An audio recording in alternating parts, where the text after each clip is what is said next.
fighting against forces and authorities and against rulers of darkness and powers in the spiritual world. Saan nga ba ang spiritual world? Ano yun? Storm in the mind. Father, we thank you for life and we thank you for the light of life that comes from you.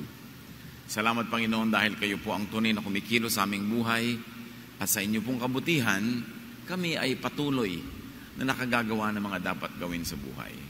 Lead us now, Father. Teach us, enlighten us about storms in the mind and about the realm of the Spirit. Father, we seek you. Be our speaker, be our teacher and healer. In the name of Jesus, your Son, our Lord, we pray with thanksgiving. Maraming layers ang mga katuruan sa Bible. Ang mga kwento kuminsan ay kwento talaga. Pagkatapos may dagdag pang kahulugan kung ating lilimiin yung layers of significance and meaning. Parang sapin-sapin nakakanin, maraming layers. At ganon, ang isang kwentong napakadalas na natin pag-aralan at ngayon muli nating babalikan, Mark 4:35 to 41. Kinagabi ay sinabi ni Jesus sa mga alagad, tumawid tayo sa ibayo. Kaya't sumakay sila sa bangkang sinasakyan ni Jesus upang tumawid ng lawa. Habang naglalayag, inabot sila ng malakas na bagyo, kaya't ang bangkang sinasakyan nila ay hinampas ng malalaking alon at ito'y halos mapupuno na ng tubig. Si Jesus ay natutulog noon sa may hulihan ng bangka, nakahilig sa isang unan. Ginising siya ng mga alagad at sinabi, Guro, baliwala ba sa inyo kung mapahama kami? Bumangon si Jesus at sinaway ang hangin, tigil. At sinabi sa lawa, tumahimik ka. Tumigil nga ang hangin at tumahimik ang lawa. Pagkatapos sinabi niya sa mga alagad, bakit kayo natatakot? Hanggang ngayon ba'y wala pa rin kayong pananampalataya? Natakot sila ng labis at namangha.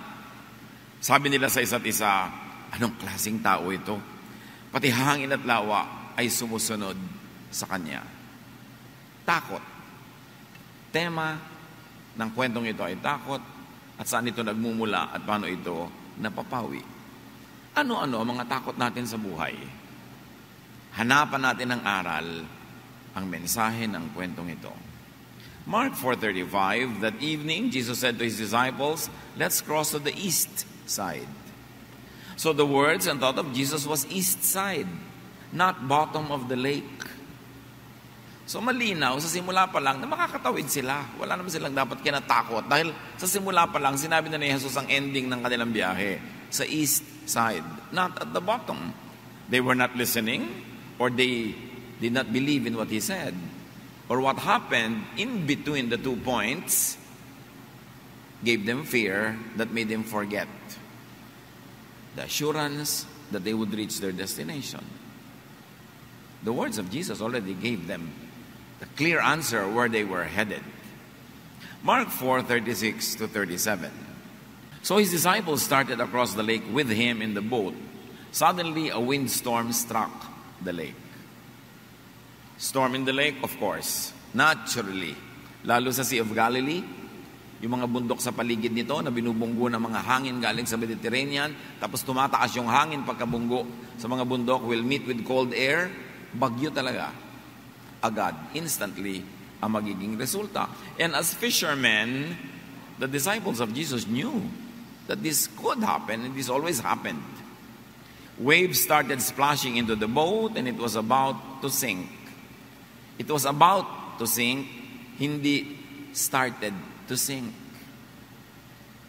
Marami tayong takot sa buhay as if we are already starting to sink, about lang naman. Dapat alam natin yung thin line between the two para hindi tayo nagpapanik. Mark 4:38, Jesus was in the back of the boat with his head on a pillow and he was asleep. The back of the boat is the most stable. It is the least shaky part. Baligtad sa eroplano na yung back ang pinakamatagtag at makalog, sa bangka, yung likod ang mas hindi makalog. And his head, containing his brain, his mind, the real spiritual realm in life is our mind. His head was on a pillow, on a cushion, a protector from bumps and noise. And because of that, he was asleep. He was at rest. Not storm, but rest in Jesus' mind. Ang laman ng isip ng kanyang mga disciples, yung hangin, yung alon, yung galaw ng sasakyang pangtubig. Sa loob ng isip ni Jesus, kapayapaan, siya'y tulog, protected by a pillow. So his disciples woke him and said, "Teacher, don't you care that we're about to drown?" The disciples tried to pull Jesus away from his peace into their fear. Ganda naman ang buhay hilahan. Tahimik ka, may kinakatakot ako. Sabihin ko sa iyo kinakatakot ko, i-influensyahan kita para matakot ka rin. So takot na tayo pareho kung nadala mo ako. At yun ang ginagawa ng mga disciples at this point. Mula sa kapayapaan ng isip ni Jesus, dinadala nila yung isip sa kaguluhan ng isip nila. They wanted to colonize Jesus' mind with their fear. Will they succeed? Will they not? And we should be aware that others do that to you. Yung you are trying to have a quiet life, tapos dadali ka nila sa gulo. Tahimik na tahimik ang loob mo, dadalang ka nila ng intriga, dadalang ka nila ng bad news, dadalang ka nila ng mga fears, magpapadala ka nga ba? Or you will be aware that this person is trying to transfer his or her feelings, emotions, and fears into my own brain. Will I allow it? In fact, not only others do that, you could do that to yourself. Nananahimik ka, ikaw din ang magbibigay ng mga suggestions sa isip mo ng mga bagay na nakakatakot, mga nakakaduda, nakakapagpagulo ng isip, nakakapagpaselos, nakakapagpainggit. So ikaw din kumisan ang nagtatanggal ng kapayapaan sa loob ng isip mo at lalagyan mo ng mga kaguluhan na nanggaling din sa iyo. This story is so beautiful because it could be appreciated from many layers. Mark 4:39, Jesus got up and ordered the wind and the waves to be quiet. The wind stopped and everything was calm. So as we see, Jesus did not let the thought or fear of the disciples dominate his mind. Hindi siya nagpadala. You can, and in fact, you should do the same most of the time. May mga cases naman na dapat talaga tayong maapektuhan, dapat din tayong mag-share nung iniisip nung nag-share sa atin kasi valid. Pero maraming mga fears are born of being just contaminated by a fearful mind of another person. Dapat tayo merong paninindigan, buo ang ating loob na hindi tayo agad-agad na nadadala, nagagalit nila, natatakot, o kaya ay naloloko. Malinaw dapat sa atin, ano ang ginagawa ng isip niya sa isip ko? Ini-influence ba niya? Negative ba? Positive ba? Dapat tayong aware. Mark 4:40, Jesus asked his disciples, "Why were you afraid? Don't you have any faith?" Faith is thought. So Jesus is saying fear is lack or absence of faith. Or fear is absence of faithful thought. Fear is really thought. At yung thought na itatanim, nabubunot sa ating isip, napapapasok, napapalabas, naiimbita, napapalayas, kung iisipin natin. You fear because you let fearful thought colonize your mind. Ang antidote ni Jesus, faith. You fear because you lack faith. So kung ano man ang ating mga kinakatakutan, isipin natin yon, dapat natin yon paalisin sa ating isip at palitan natin ang pananalig. Or palitan natin ang pananalig that leads to action. Natatakot ka magutom, edi palitan mo yung takot mo ng magtanim ka, magtrabaho ka para hindi ka magutom. Still, battle of thoughts. Because our mind is the real battleground. Pag kung nag-iisip ka as talunan, matatalo na rin yung buong buhay mo. Susunod ang katawan mo sa iniisip mo. If you have the mentality of a winner, you will win. If you have the mentality of a loser, you will lose. Because the battle happens in the mind. It is the real spiritual realm, where spiritual battle between good and bad, between all contrasting ideas, happen. Kaya pinakamahalaga, binabantayan ng isip. Binabantayan ng iniisip, binabantayan natin yung nagbibigay ng mga bulong-bulong sa tenga natin, ng mga nakikita ng ating mata, nararamdaman ng ating balat, ng ating katawan, kasi pwede niya ma-influence ang ating isip. Nananahimik ka, biglang may isang dadaan na kaakit-akit, sumunod ka na, dahil sa isip mo, pumasok yung isang tukso, sumunod ang yung buong katawan, at mamaya yung buong buhay at ang mga mahal mo sa buhay na sangkot sa iyo. It all begins with a thought. Mark 4:41. Now they were more afraid than ever and said to each other, "Who is this? Even the wind and the waves obey him." Dapat sana natahimik na sila nung napatahimik yung bagyo. Pero lalo pa rin silang natakot. These men choose to be always afraid. The same heat that melts the wax hardens the clay. So the same event that could have given them peace now gave them more worry and more fear. So it's really a choice. You can choose to be a warrior. You can choose to be always afraid, or you can make the other choice, the other extreme. So the disciples let and made more fear, not peace, park in their minds. What do you allow to park in your mind? Peace or fear? Trust or distrust in God? Worry? Anxiety? Jealousy? Anger? Lahat yan ay thoughts. Pero yung thought na yon, pag nasa brain na natin, mapapakilos ang ating kamay, ang ating paa, ang ating bibig, ang buong buhay natin, pwedeng paandarin ng thought. In fact, lahat thought. Bakit ba yung aeroplano nakakalipad? Somebody thought of doing it. Nagkaroon ng mga unang experiment, in-improve, ngayon nakakalipad na. May nag-isip eh. Bakit ang isang karayom ihulog mo sa tubig, lulubog, yung barko lumulutang, mas mabigat? May nag-isip kung paano gagawin yon. Ang kahanga-hanga na naisip ng mga tao, facts. Bakit nandito pa yung papel ko pero nakarating sa kanya? May nag-isip. Pag naiisip ng tao, pwede mangyari.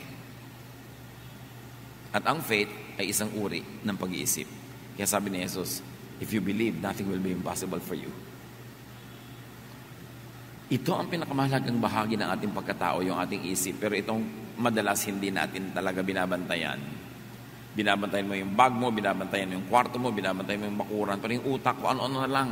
May advertisement na pumasok sa utak mo, hindi mo alam, naghahanap ka na pala sa fridge nung sinabi ng advertisement na kainin mo ngayon. Yung may nadinig ka, may nabalitaan ka, nakakapagpatakbo ng buhay mo yon. Dapat aware ka kung alin ang tatanggapin, alin ang tatanggihan, at alin ang partly tatanggapin, partly tatanggihan. Itong mga disciples, buong-buo nilang niyakap yung idea of fear. Now, life, like the lake, will naturally have storms and troubles. Kayo po, ano storm nyo ngayon? Pag meron, di ako magtataka. Ang magtataka ko, wala. Kasi ang wala lang storm, ang wala lang problema, yung patay. Pag buhay ka, natural. Parang, uy, may storm sa lake, natural. Sa buhay ko may problema, natural. Pero, ikaw ba yung Jesus na natutulog through the storm o mga disciples na namumroblema, natatakot, nanginginig? Position yourself at the back of the boat where Jesus is, where there is least shake. Ano yung back ng boat? Pinag-usapan nga po natin mga kapatid. Yun yung pinaka-stable, pinaka-tahimik, pinaka-payapang bahagi ng bangka. Ganon din yung buhay natin. Merong stable, payapa at tahimik na bahagi. Halimbawa, yung bahaging hindi ka nandanakaw, hindi ka nandadaya, hindi ka nagsisinungaling, wala kang inaapi, tahimik na buhay yun. Tahimik na bahagi ng buhay. Kesa yung may dinaya ka, siyempre bukas malalaman niya, may ninakawang ka, bukas gagantihan ka niya, may sinaktan ka, gaganti siya sa'yo. Yun yung harap ng bangka. Yun yung makalog, magulo. Alam mo, may magulong buhay at may tahimik na buhay. Ang itinitinda mo, mga bawal na produkto, mga fake, magulong buhay yan. Huwag mo expectin na magiging fear-free ang buhay mo. Kasi magulo yun eh. Yung nakikipagrelasyon ka, yung pala may asawa na siya. Alam mong magulo ang susuotin mo. Yung nagnanakaw ka ng credit ng iba, nagnanakaw ka ng ideya.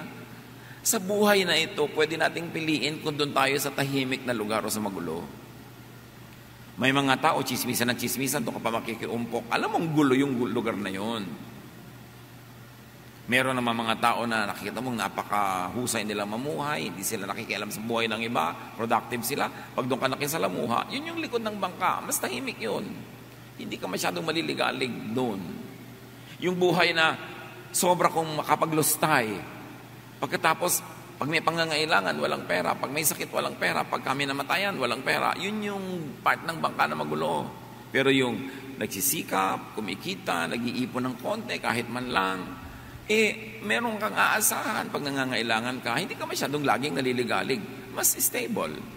This boat is a very beautiful metaphor. So saan tayo lumulugar sa buhay? Kadalasan, tayo ang naglagay sa atin doon sa gulo na yon, kaya magulo. Kundi lang dahil nadamay tayo, kasi may mahal tayo sa buhay na pumunta doon, siyempre nadadamay tayo. Dahil mahal natin siya, nadadala tayo niya sa kanyang gulo. It is important. The back of the boat is the mind of Jesus. It is the godly, spiritual world. It is the rock, not sand. Stable. Pwedeng asahan. Ang pamamaraan ni Jesus, yun yung back of the boat na tahimik. Yung pamamaraan niya na sinabi niya, forgive. Yun ang tahimik Yung naghihiganti, magulo yun. Yung sinasabi niyang love people instead of hate them, yun ang tahimik. Yung sinasabi niya, hinihingi niya yung dala mo, bigyan mo pa, dagdagan mo pa, para matahimik siya, titigilan ka niya. Yun ang tahimik na pamamaraan. Hindi nag-aagawan kayo at nakikipag-agawan ka lagi. Yung sinasabi ni Jesus na, tumulong ka sa kapwa, kesa sa nanglalamang ka sa kapwa. Yun ang tahimik na paraan. That is the back of the boat. That is the mind of Jesus. That is the spiritual realm in which we should operate. And in life, we should benefit from and use all possible helpful positions. Like the back of the boat. Like, have pillows. Get help. Ano ba ang mga pillows ng buhay natin? Mga kaibigan, mga kasama natin na sinishield tayo from too much shake, from too much collision with other hard objects. Yung mga kaibigan mo na inilalayo ka sa gulo, pinapayuhan ka na maganda, tinuturuan ka, kesa mga taong lagi ka nilang isinusuong sa gulo, pinapasok sa away, pinapahamak. Hindi pilo yun, bato. Kaya pag nakapatong ang ulo mo sa bato, konting uga, nakakabukol ka na agad. At may mga tao sa paligid natin na pillows. May mga tao na bato, malalaking bato, na nakakabiyak ng ating mga bungo. So again, pipili ka. Saan ka sa sandal? Kanino ka sasama? It's a choice. Help and get helped. And then prepare for times of need. Yun yung back of the boat. A more secure portion and part of life is to be prepared for times of needs. Yung nagtatanim ka para ka may anihin. Nag-iipon ka para may magastos ka sa pangangailangan. Yung meron kang panggastos pa nagkasakit ka o may insurance ka man lang. Yan yung sinasabi dun sa Proverbs 31 na babaeng, she can laugh at the days to come. Pag may dumating na problema, hindi takot ang nararamdaman niya, kundi a feeling of security. Dahil handa siya. She can laugh at troubles dahil handa siya. May mga bagyo na dapat tinutulugan lang. Tulad ng ginawa ni Jesus sa bagyo na ito, hindi lahat ng bagyo pinapatulan. Hindi lahat ng problema siniseryoso. Hindi lahat ng away sinasalihan. Hindi lahat ng argumento dapat ka manalo. Para kang malaking eroplano, hindi ka humihinto at bumababa sa bawat maliit na airport. And if you are transcontinental train, you don't stop at every station. Para sa buhay na ito, ma-maximize mga kapatid ang kapayapaan sa buhay, huwag niyong patulan ang lahat ng bagyo. May mga bagyo na, ano lang naman yung para kang lulubog pero hindi naman, so huwag kang magpanik.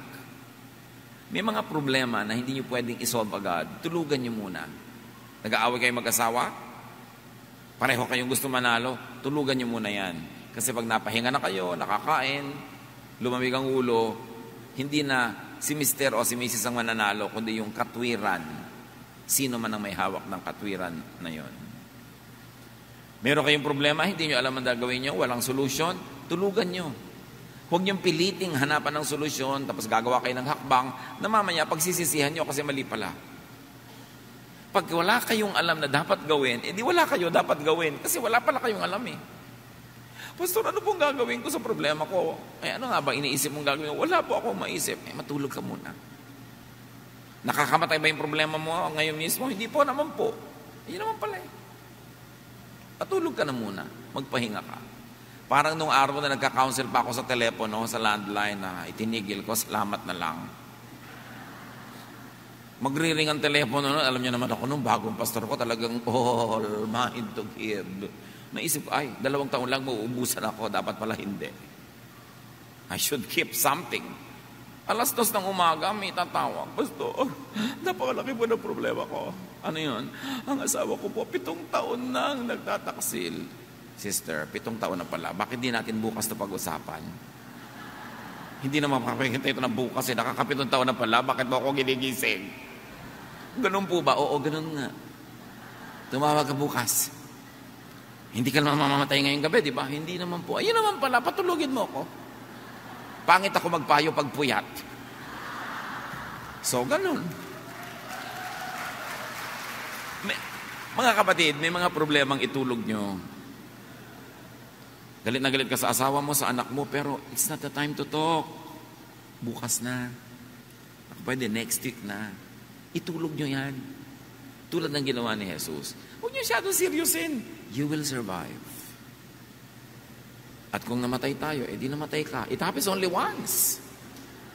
Hindi naman nagpapaulit-ulit mamatay ang tao, once lang. So, pero pag lagi mong ini-imagine, lagi mong kinakatakutan, parang maraming beses tuloy nangyayari.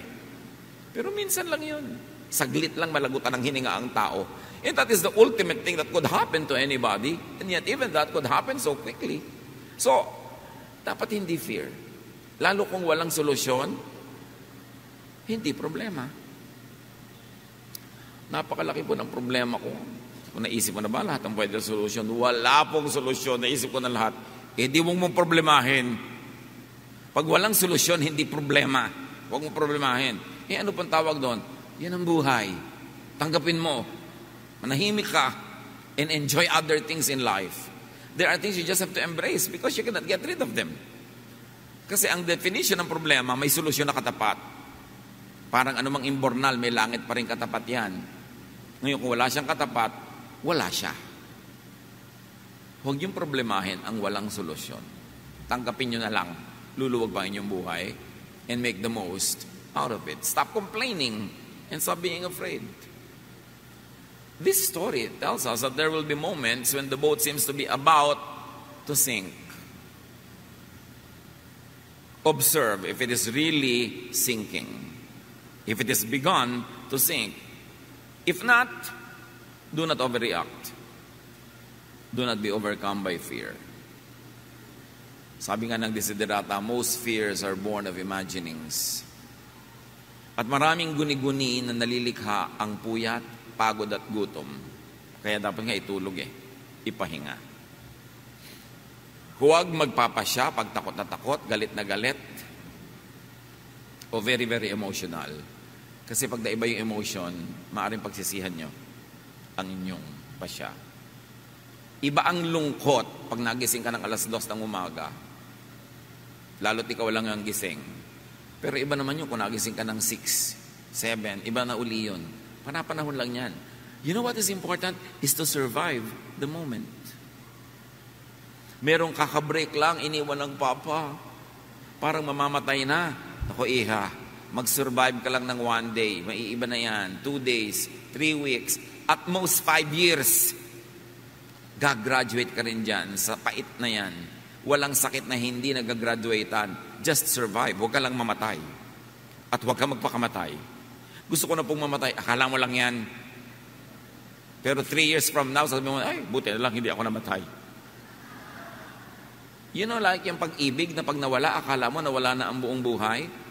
Love, romantic love is just a habit. It is a learned behavior. And whatever is learned can be unlearned. Natutunan mong mahalin, matututunan mo ring limutin. Hindi na po ako mabubuhay talaga nang wala siya. Ilang taon ka na ba nung na-meet mo? 21 po. Ba't nabuhay ka ng 21 bago mo siya na-meet? Ibig sabihin, mabubuhay ka rin pagkatapos mawala siya sa buhay mo. Akala mo lang yun, guni-guni mo lang yan. Bakit? Because you think that you're about to sink.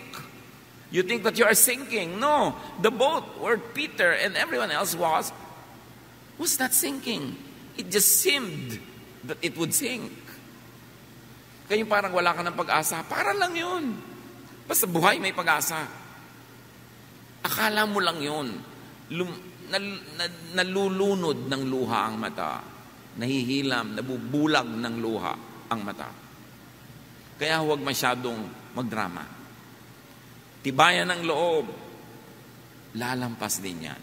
Pag sobrang hirap, sabihin mo, this too will pass with the help of God. Lahat halos ng nakikita mo naglalakad, nakaupo, kasalamuha mo, dumaan na yan sa isang mabigat o marami mabigat na problema. Survivors din yan. Para ka mabuhay ng 20 years, marami ka nang na-survive. 30 lalo na, 40, 50, ang dami-dami nun. And yet, people are still alive. There's no reason why you should give up. At yun na nga lang kung talagang sobrang hirap, hindi mo masob, tanggapin mo na lang. Kaya mo pa rin naman. Kahit pasan mo daigdig, nakakalakad ka pa rin, di pasanin mo. Ang lungkot-lungkot ko po, di malungkot ka. Hindi ka naman laging kailangan masaya eh. Napapaiyak po ako, umiyak ka nang umiyak, matutuyo din ang luha mo. Ang lungkot-lungkot ko po, naku, makakatulugan mo rin yung lungkot na yan. Hindi po ako makatulog, akala mo lang yun, mamayang alas 3 ng umaga, makakatulog ka rin. So, agahan mo na. Hindi po talaga eh. Hindi bale, mamayang 7, tsaka ka magsisimula matulog. Maghapon, tulog ka rin. Siyempre, matutulog ka, alam nga namang hindi. So, scheduling lang. Manage your fears. Manage your emotions. Sabi ni Jesus, ba't kayo ganyan? Wala ba kayong faith? Parang wala kayong Diyos. Parang wala kayong aasahan. At parang naman wala kayong nakitang mga ginawa ko ng mabuti para sa inyo. Pagkasama si Jesus, sabi niya, I can smile at the storm. Alam niyo yung kanta na yun, yung kasama mo sa boat, you can smile at the storm. Hindi dahil nakakatawa yon, kundi dahil nakakapagpalakas ang loob ang presensya ng Panginoon. 1 Peter 5:7, ipagkatiwala niyo sa Kanya ang inyong mga alalahanin. Mga alalahanin niyo sa buhay sapagkat Siya ay nagmamalasakit sa inyo. Alam niya ang pinagdaraanan nating lahat. So look at Jesus. If He is sleeping, you be at rest. If He is not concerned, don't be.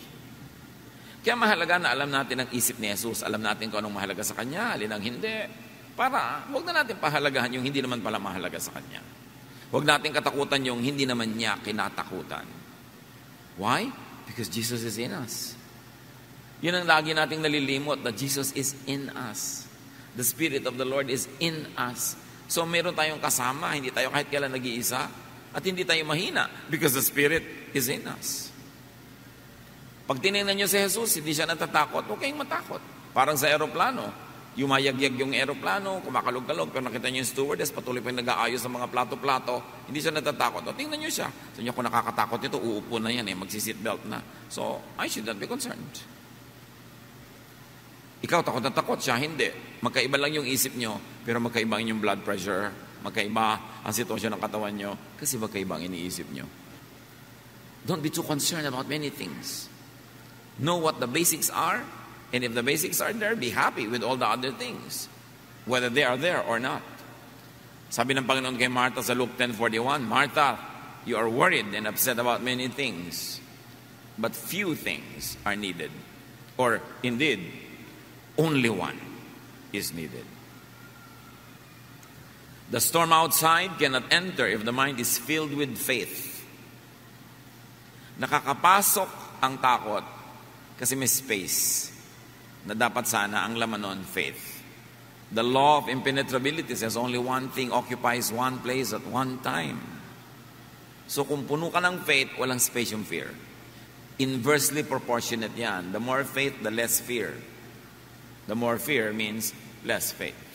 So fill your mind with Jesusness, with the thoughts, teachings, assurances of Jesus. And do not leave room for the devil. which in this case means negative thought or fear. Hindi laging may dalang malaking tinidor yung devil at hindi lagi siyang mayroong buntot at mga sungay. Negative thought could be the devil. Hebrews 12:2, we must keep our eyes on Jesus, who leads us and makes our faith complete.